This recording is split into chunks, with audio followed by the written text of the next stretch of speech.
आज Doubtnut app download करें। Doubtnut पर अपने सभी गणित, रसायन विज्ञान, भौतिक विज्ञान और जीव विज्ञान के डाउट्स का करो सफाया। बस प्रश्न की फोटो खींचो, एक ही प्रश्न को क्रॉप करो और तुरंत वीडियो सोल्यूशन पाओ। अभी डाउनलोड करें। नमस्कार दोस्तों, हमारा आज का प्रश्न है नस्ल शब्द से आप क्या समझते हैं? पशु प्रजनन के क्या उद्देश्य हैं? तो देखते हैं दोस्तों, हमें प्रश्न में पूछा गया है कि नस्ल शब्द से क्या तात्पर्य है तथा पशु प्रजनन के क्या क्या उद्देश्य हो सकते हैं। तो देखते हैं दोस्तों, सर्वप्रथम की नस्ल क्या होता है। दोस्तों, किसी भी पशु या जीवों के समूह का वंश तथा उनकी आकृति या आकार तथा इसके अतिरिक्त उनका रंग तथा उनका रूप, यह सब समान हो, क्या हो? समान हो, तो हम उसे नस्ल कहते हैं। जैसे कि दोस्तों, हम देखते हैं कि जो कुत्ते होते हैं वह एक प्रकार की नस्ल होती हैं। उसमें क्या होता है कि वंश, आकृति, आकार, रंग, रूप, ये सब क्या होते हैं? समान होते हैं। लेकिन दोस्तों, किसी किसी कुत्तों की प्रजातियां अलग अलग होती हैं। यानी कि दोस्तों, हम कह सकते हैं कि उनकी जो किस्म होती है या नस्ल होती है वह नस्ल अलग होती हैं। तो दोस्तों, कुछ जीवों में नस्ल अलग अलग भी होती हैं।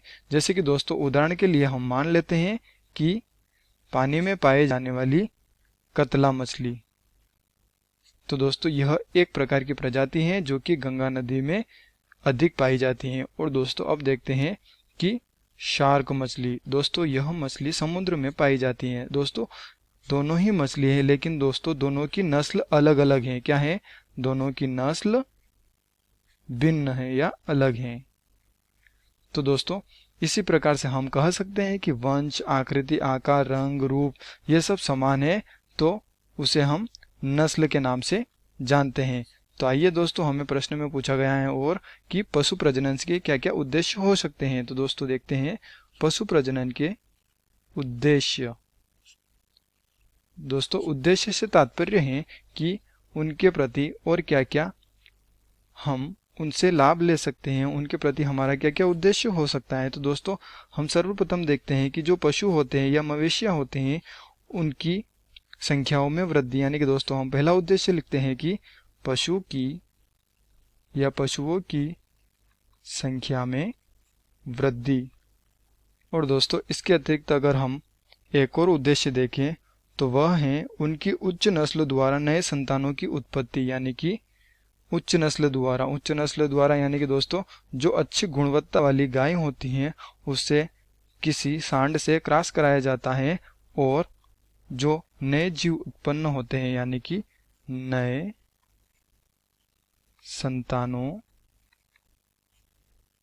का निर्माण या नए संतानों की उत्पत्ति।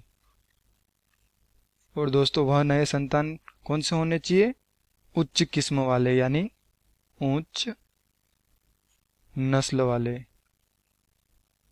उच्च नस्ल या उच्च नस्ल के नए संतानों का निर्माण।